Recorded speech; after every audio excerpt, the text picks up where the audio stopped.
Меня зовут Наста Захарэвіч, я незалежная беларуская журналістка. У пачатку снежня я была вымушаная з'ехаць з Беларусі і прыехала ў Латвію, дзе цяпер прашу палітычнае сховішча. Першы раз мяне затрымалі на жаночым маршы 5 верасня і абвінавацілі першапачаткова ў тым, што я нібыта скрала міліцэйскі такі відэарэгістратар «Дазор». Я зняла на відэа бойку, такую патасоўку, у ходзе якой гэты рэгістратар сарвалі з аднаго з міліцыянтаў, як я разумею. Гэта было маім алібі, што я не магу адначасова і здымаць нейкую падзею і ў ёй удзельнічаць. Але больш за 30 гадзін я правяла ў пастарунку, перад тым, як мяне перавялі на Крэсціна, дзе мне казалі, што вось, рыхтуйся да вельмі сур'ёзнай размовы, узгадвай, дзе рэгістратар.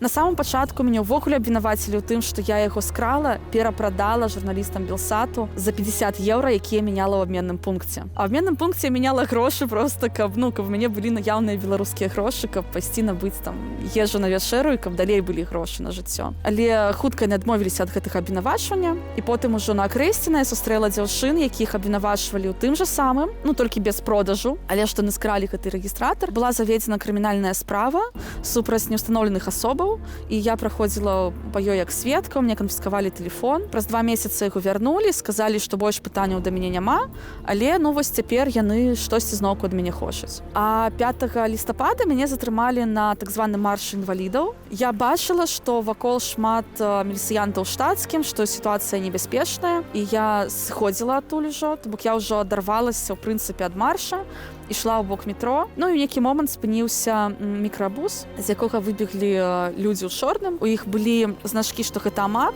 але у мяне склалася ўражанне, што гэта быў не АМАП, таму што іх фізічная форма не вельмі адпавядае таму, што мы думаем звычайна пра АМАП. Тады я сидзела 15 сутак, мяне абвінавацілі ва ўдзеле ў несанкцыянаваным мерапрыемстве і ў непадпарадкаванні. Але быў цікавы такі нюанс, што непадпарадкаванне маё быццам бы заключалася ў тым, што міліцыянты сказалі, каб людзі разыходзіліся, а я не сышла.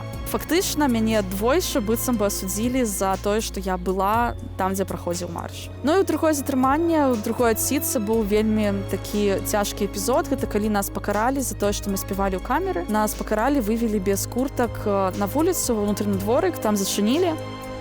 Мне ўдалося адкрыць гуманітарную латвійскую візу, і таму атрымалася менавіта Латвія. Першапачаткова ў мяне не было нейкай ідэі, куды канкрэтна ехаць, але вось абставіны так склаліся, і таму я цяпер тут. Жыву в лагеры ўцекачоў, які, канешне, мае афіцыйную назву, і называецца гэта ўсё, па-моему, месца ўтрымання людзей, якія просяць сховішча. Жыву там, чакаю, пакуль ідзе працэдура, і пакуль мне дадуць нейкі статус у Латвіі, каб я магла быць у бяспецы так доўга, як гэта будзе трэба.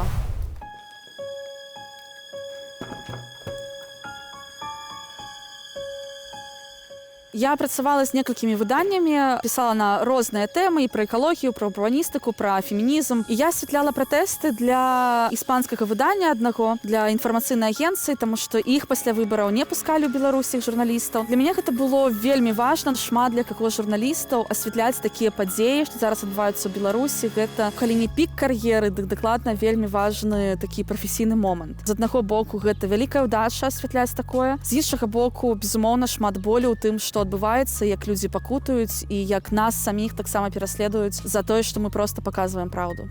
Вельмі часта я адчуваю тое, што называюць віной выжыўшых, шмат сораму, шмат віны за тое, што я ў бяспецы, мае калегі, калежанкі працягваюць працаваць у небяспецы. Часам мне здаецца, што, можа быць, я недастаткова добрая журналістка, што я паставіла свае асабістыя інтарэсы перад прафесійнымі абавязкамі. Я зрабіла такі выбар, за які мне часта бывае сорамна, але як ёсць.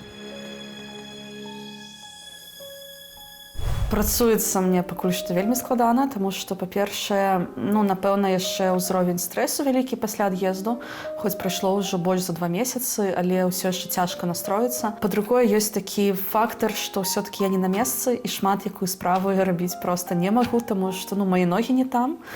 І гэта ў нейкай ступені дэмаралізуе часам, таму што я разумею, што нейкія вельмі важныя рэчы я не магу рабіць, а рабіць штосьці не настолькі важнае, мне цяпер проста няма маральных сіл. Я не магу себе прымусіць пісаць на тэмы вельмі далёкія ад таго, што адбываецца у Беларусі, у палітычнай сітуацыі ў Беларусі, і таму працую вельмі мала.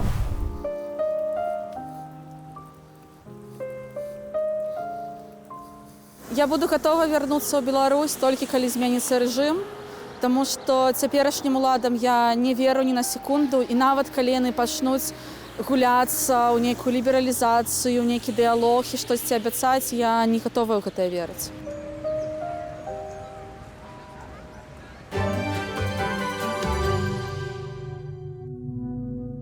Я маю вельмі вялікае жаданне і як бы гэта паведаміць всему свету, грамадству, каб забароніць сімволіку лукашэнаўскую як тэрарыстычная і як параўнаць з фашысцкай. Нарадзіліся ў Пінску, горадзе самому. Вось. Цікава так было, што мы пражылі, як школьны час мы заўсёды былі ў горадзе. А як час быў канікул, то мы заўсёды ехалі да бабулі на вёску і там пражывалі сельскім жыццём. І мы там апрацоўвалі гароды, бульбу, все як старыя людзі робілі. Мы былі антикомуністычна настроены заўсёды. На яркія моманты ў жыцці, калі ты ідзеш да школы. І гэты моменты, гэта быў распад СССР. І я бачу, як змяняецца гэта сімволіка камуністычная, як мы атрымалі нашы сапраўдныя сімволы, бело-чорно-белы сцяг і герб пагоня. І гэта вельмі было прыгожа.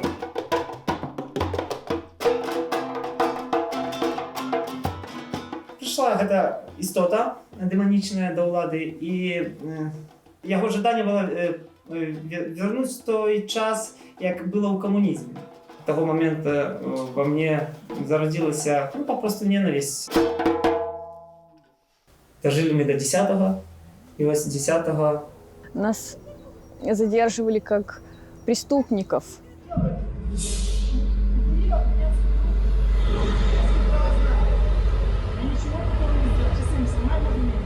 Это было настолько больно, что наше государство нас не просто не защищает, оно нас угнетает. Спробував у його спросити, чого нас затримлюють.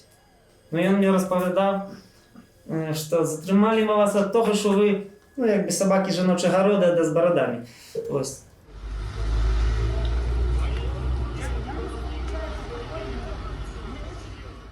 І я вже лечу і головою в підлогу там. І як упав головою в підлогу, я розплющив очі, з'явився зрок. Там вельми страшно було, там замазано все в крові було, там страшні жахи були. Там люди со стрельбами, і вони жали нас застрелити. Коли чоловік ніде був у міліції, ніде був, яка судимость була, то того чоловіку не били моцно. Били вельми жорстко тих людей, які вогли чисті. Тих забивали насмерть і обвинувачували. От, може, раз 1,5, а може 2 години, як я лежав, і я почув голос мого брата, коли його заводили, бо він нечто, характерний тембр. Я так трохи головою лежав, бачив брата, завели, і він ледь живий такий. Просто берет все силы и за волосы начинает по всей этой таскать, там это, рвется все, он еще со всей силы рвет.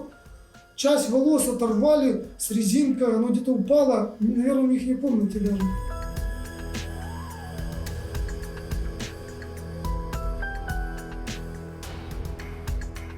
Меня не так сильно били, як брата, ось.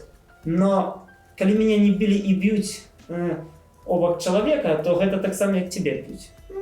Это садисты. То есть в белорусской системе есть такая специальная якась дьявольська система, де вони відпрацьовують таких дьявольських людей.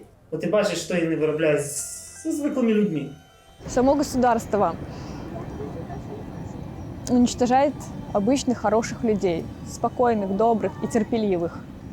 Весь цей отрезок того часу, он весь жуткий. Те события, которые произошли в нашей стране, которые коснулись нашей семьи, это история, которую будут изучать наши дети. И эта история всей нашей страны. Ми вирішили покидати Білорусь. І потелефонував ті знайомі, і він пропонував таку річ, як лічення у Чеській Республіці. Ну, приємних моментів вельми багато. І перший приємний момент – це коли нас тут зустріли, і я почув, як мені повідомили, і зустріли нас, і повідомили, що ти можеш не хвилюватися тут, можеш спокійно зробити вдох, зробити видох, ну а пізніше почнеш спокійну життя. Я отримав тут міжнародну оборону, і я маю тут статус проживання, і мої плани залишаються поки у Чеській Республіці. І буду будувати життя своєї сім'ї і себе, будемо будувати тут. Серафима! Серафима!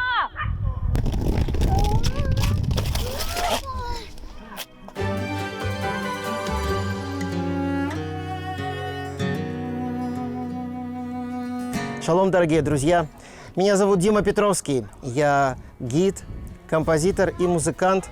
Родился в Минске, в Беларуси. Сейчас уже 12 лет, как я живу вместе со своей семьей в Израиле, в городе Ашдод. Я учился музыке с детства. В конце 90-х годов мы вместе с друзьями создали группу «Псалмяры». Псалмяры поют псалмы. Это духовная музыка. В годы учебы в консерватории я обратил внимание на историю Великого княжества Литовского. Это был золотой век в культуре Беларуси. И поднять вот этот пласт помогли мои друзья из группы «Псалмяры». Мы записали программу, которая называется «На Беларуси Бог живе» на стихи белорусских поэтов. На Беларуси, на Беларуси, на Беларуси Бог живе. На Беларуси, на Беларуси, на Беларуси Бог живе. Я закончил консерваторию в 96 году, и вот во время это я принимал участие и в встречах Белорусского народного фронта, и, конечно же, в акциях всевозможных. Сегодня есть люди, которые стоят за Беларусь в Израиле. Мы написали песню на стихи Короткевича, которая называется «Белорусская песня». В поддержку Беларуси мы ее исполняли. Белорусская песня гучить, белорусская песня у нябёсы ляціць, калі сэрца кранае яна, ведай, гэта твоя земля. Национальная идея есть у каждого народа. Если мы скажем «белорусы», то многие мои друзья, не белорусы, они всегда отвечали: ну, мы знаем партизан, картошку, бульбу, тракторы «Беларусь». Вот, собственно, национальная идея, которую нам пытались все годы советской власти привить, сказать, что белорусы – это как бы маленькие такие, знаете, русские. Но это совершенно не так. Я верю, что новая Беларусь должна свою национальную идею базировать на Боге, на духовности, на культуре, на наследии, которое оставили нам наши предки. Бейте в сердце, бейте мячами, не давайте чужинцами быть. Хай почуют, як сердце ночами, об родимой сторонке молить. Решением нашего переезда в Израиль была тяжелая болезнь моей супруги. Диагностировали онкологию. Это была лимфома, причем в последней стадии. И врачи не давали точного ответа, сколько ей осталось жить, как это все будет. И, конечно, я не ожидала этого, потому что всегда вела здоровый образ жизни. Вот. И было очень сложно понять, от чего, почему, за что. Когда ты попадаешь в больницы Беларуси, ты видишь там реально смерть. Люди вот с такими обреченными взглядами. Когда мы приехали сюда, это были совершенно другие взгляды. Мы видели жизнь, мы видели, как вот этим обвешанным трубочкам тяжелым больным приходит семья, они радуются, они кушают, они что-то делают вместе. И такое вот ощущение жизни. И, наверное, это давало стимулы. Слава Богу, лечение закончилось успешно.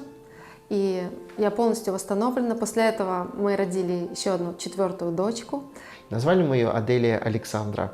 Аделия означает воздавать Богу благодарность, хвалу, а Александра – это победа. Акценты?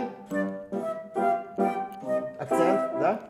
В Израиле часто мужчины имеют вот такую незримую привязку к маме. Есть такой анекдот. Мальчик гуляет на улице, мама его зовет и кричит: «Фима, иди домой». Он кричит: «Мам, я что, замерз?» «Нет, ты хочешь кушать».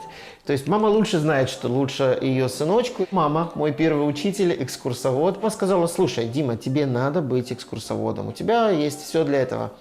И я сказал: «Мама, я же музыкант». Друзья мои, здесь мы на Иродионе, чтобы видеть уроки истории. Ирод имел 9 резиденций. Это самое фешенебельное. В каждой резиденции должна была своя хозяйка, правильно? То есть у него было 9 жен и 9 дворцов.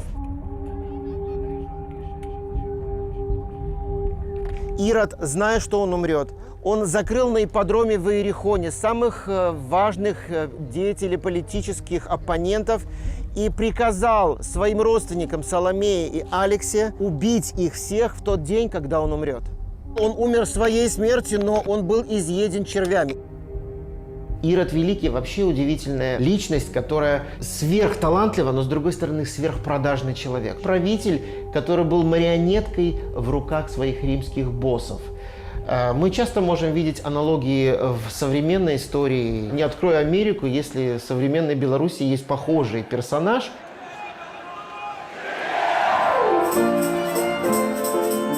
Сейчас что-то изменилось, и я этому рад, потому что, наконец, в Беларуси проявилась вот эта жажда осознать, кто мы. Фактически, в августе 2020 года родилась нация белорусов.